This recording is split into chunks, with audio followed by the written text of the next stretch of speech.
Eigenvalues of upper or lower or triangular matrix. That is, if the triangular matrix is in upper triangular matrix or a lower triangular matrix or any triangular matrix, first we have to calculate the characteristic equation A minus lambda I determinant is equal to 0 of matrix A, where I is an identity matrix such that the order of the identity matrix I is equal to the order of the matrix A.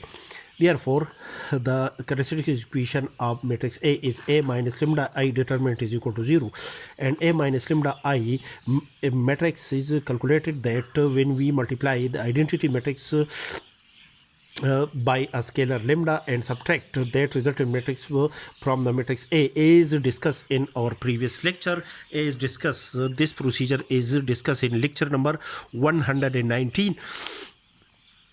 Therefore, the determinant of this matrix, we expand this determinant by the first row, and after the simplification we get a characteristic equation A11 minus lambda multiplied by A22 minus lambda multiplied by A33 minus lambda is equal to 0.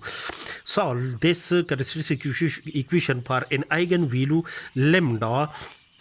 We have the value of lambda is equal to A11, and when we solve this equation A22 minus lambda is equal to 0, the value of lambda in this case is equal to A22, and when we solve A33 minus lambda is equal to 0, the value of lambda in this case is equal to A33. Therefore, the value of lambda are A11, A22, A33, which are the diagonal elements of the upper triangular matrix A.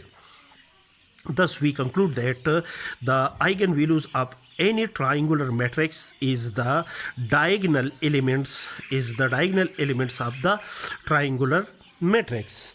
That is, these diagonal elements are the eigenvalues of any triangular matrix. Either this triangular matrix is an upper triangular matrix or lower triangular matrix or any triangular matrix.